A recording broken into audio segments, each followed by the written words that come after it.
अंडमान निकोबार द्वीप में पर्यटक बड़ी संख्या में घूमने आते हैं, लेकिन यहाँ एक परेशानी थी कि फ्लाइट रात के कारण लैंड नहीं हो पाती थी। लेकिन अब पोर्ट ब्लेयर एयरफील्ड पर विमान आसानी से उतर सकेंगे और 24/7 ये सुविधा मिल पाएगी। इससे यहाँ पर टूरिज्म को बहुत बढ़ावा भी मिलेगा।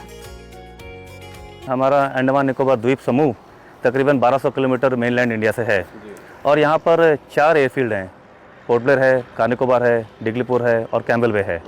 इन 4 एयरफील्ड में से सिर्फ पोर्ट ब्लेयर एयरफील्ड है जो कि डुअल यूज़ है इस समय। और यहाँ पर डुअल यूज़ कहने का मतलब है मिलिट्री एयरक्राफ्ट भी लैंड करते हैं और सिविल एयरक्राफ्ट भी लैंड करते हैं।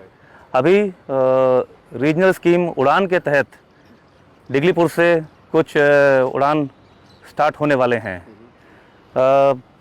एयरफील्ड लाइटिंग सिस्टम के आने के बाद अभी तक हम लोग जो सिर्फ दिन में फ़्लाइट लैंड करती थी, सिविल फ़्लाइट, मिलिट्री फ्लाइंग तो हमारी 24/7 चलती है 365 दिन, उसमें कोई चेंज नहीं है।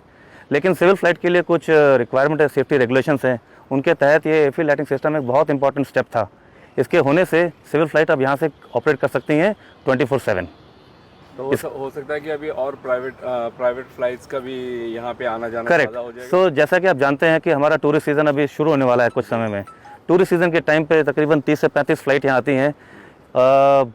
दिल्ली से कुछ फ़्लाइट आ रही हैं, बॉम्बे से फ़्लाइट आ रही हैं, लेकिन रात को नहीं आ पाती हैं। सो ये फ़्लाइट्स अगर रात को आ जाएंगे तो टूरिज़्म को बहुत बढ़ावा मिलेगा यहाँ पर। जो लोग फ्राइडे को वहाँ से चल सकते हैं, अगर यहाँ पर फ्राइडे को आ जाएंगे, 2 दिन यहाँ रुक करके संडे की रात को या फिर मंडे को जा सकते हैं, उससे बहुत बढ़ावा मिलेगा। So it's a good step in the right direction, and a large amount of work is now required to be done by the civil administration to give boost and thrust to the tourism and probably take the hotel industry and other operators into the same sync. This is just a one step.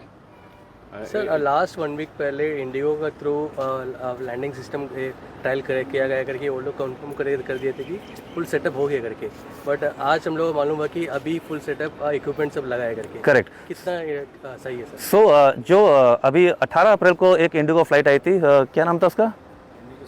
Okay, Indigo flight एक आई थी 18 अप्रैल को। उसने पहली instrument landing system किया था। Instrument landing system का कहने का मतलब है ILS। उससे अगर विजिबिलिटी ख़राब है और मौसम ख़राब होने के टाइम पर एयरक्राफ्ट को एक इंस्ट्रूमेंट गाइडेंस मिलता है। बिना कुछ देखे भी आप एयरक्राफ्ट को यहाँ पर लैंड कर सकते हैं।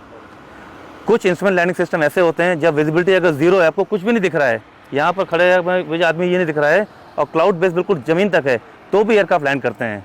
वो कैट 3 ILS होते हैं, कैट 3 ILS, कैट 3C होते हैं। यहाँ पर हमारा कैट 1 ILS लगा हुआ है जो कि एक प्रिसिशन अप्रोच गाइडेंस सिस्टम है।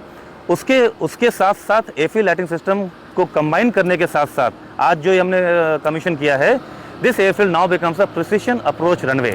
कहने का मतलब है बैड वेदर में, रात में, बुरे मौसम के टाइम पर भी मिलिट्री एयरक्राफ्ट हो या सिविल एयरक्राफ्ट हो, दोनों लैंड कर सकते हैं। आप ये समझ सकते हैं कि अगर आप आंखों में पट्टी बांध ले और आपको अगर कार चलाने का मौका दिया जाए तो आप क्या कार रोड में सीधे चला सकते हैं और अगर टर्न्स उसको नेविगेट कर सकते हैं। लेकिन इंस्ट्रूमेंट लाइटिंग सिस्टम के साथ साथ एयरफील्ड लाइटिंग सिस्टम जो आ गई है, इसके साथ साथ ये कैपेबल है। कहने का मतलब है ऑब्वियसली पायलट की आंखों में पट्टी नहीं बना हुआ है, पर उसको दिखाई कुछ नहीं दे रहा है, बाहर कुछ नहीं दिख रहा है, लेकिन जो इंस्ट्रूमेंट है एक एक्सेस होता है और एक ही एक्सेस होता है। उसके हिसाब से आपको ऐसा गाइडेंस मिलता है कि आप बिल्कुल सीधे आएंगे और आपकी हाइट भी सीधे से कम करते जाएंगे और exactly at the right point आप टच डाउन कर सकते हैं। ये काम है इंस्ट्रूमेंट लैंडिंग सिस्टम का। ये बोल्ट टाइप एयरपोर्ट होने के नाते यहाँ पायलट P1 छोड़ के, शायद अभी भी P1 पायलट छोड़ के कोई लैंड नहीं कर सकता। दैट इज़ करेक्ट, आप सही बोल रहे हैं। जो P1 पायलट होते हैं वो लेफ्ट में बैठते हैं एयरक्राफ्ट के। जैसे अगर हम कॉकपिट में अंदर जाते हैं और अगर बाहर की तरफ देख रहे हैं तो यहाँ जो पायलट बैठे हैं वो P1 है, उन्हीं को अलाउड है लैंडिंग करना।